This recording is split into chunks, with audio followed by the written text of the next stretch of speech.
शब्द क्या है, क्या होता है इसके बाद। शब्द वही है जहाँ से तुम आए हो, शब्द से ही तुम आए हो, शब्द में ही तुम्हें समाना है। ये शब्द धुन वही है जहाँ से हम आए हैं। ये परमात्मा की धुन है जिसे पाकर कई संत फ़कीर निहाल हो गए। इसकी मौज सिर्फ वही समझ सकते हैं जिन्हें यह मिला है। और इसके मिलने के बाद क्या हुआ है, इसके मिलने के बाद तुम्हें कुछ करना ही नहीं पड़ा, क्योंकि तुम्हारे जीवन की बागडोर, तुम्हारी आत्मा की बागडोर उस बंदी छोड़ के हाथ में चली जाती है। फिर तुम्हारी आत्मा पे मन का जोर नहीं चलता, सीधे परमात्मा के हाथ में डोर होती है। वही तुम्हें शुद्ध पवित्र बनाता है इस सार शब्द की धुन के माध्यम से। तुम्हारे अंदर वैराग्य उत्पन्न होता है धीरे धीरे। जैसे तुम खाली होने लगते हो, तुम्हारे अंदर का कचरा साफ़ होने लगता है, तो तुम्हारे अंदर वैराग्य उत्पन्न होता है। तुम्हें ये समझ आ जाता है कि सब कुछ बकवास है, यहाँ कुछ भी हमारे हाथ में नहीं है, सब उसकी हुक्म से ही चल रहा है। तुम सोचना विचारना बंद कर देते हो, तुम निर्णय लेना बंद कर देते हो, तुम भविष्य की चिंता करना बंद कर देते हो। तुम्हारे अंदर किसी का डर नहीं रह जाता है कि आगे क्या होगा।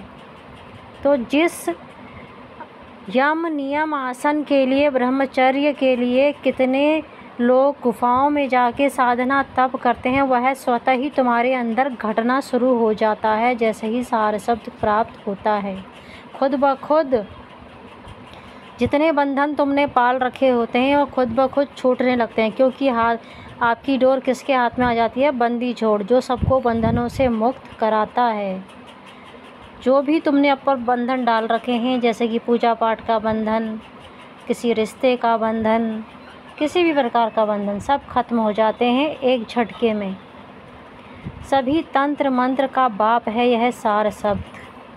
कोई तंत्र मंत्र आप पे असर नहीं करता कभी भी। अगर आपको सार शब्द की प्राप्ति वाकई में हो गई है, आप सौम्य हो जाते हैं, आप निर्भय हो जाते हैं। मतलब आपके मन में किसी के लिए कोई बैर नहीं रह जाता, निर्भय हो जाते हैं, किसी प्रकार का डर नहीं रह जाता। और सबसे बड़ी चीज़ क्या होती है पता है?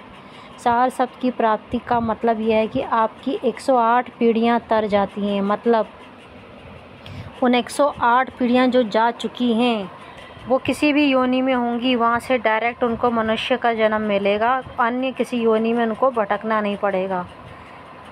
तो सिर्फ एक सार शब्द अगर परिवार में किसी एक को प्राप्त हो जाए तो वो धीरे धीरे परिवार के सभी मेंबर को छूता है, सबके अंदर प्रवेश करता है। तो पूरे परिवार की बागडोर परमात्मा के हाथ में आ जाती है, परमात्मा की नज़र निगरानी में आप आ जाते हो। तो सार शब्द की महिमा सुनकर शायद आपके अंतःकरण में कुछ खुलासा हुआ हो, मैं ये आशा करती हूँ। सत साहेब।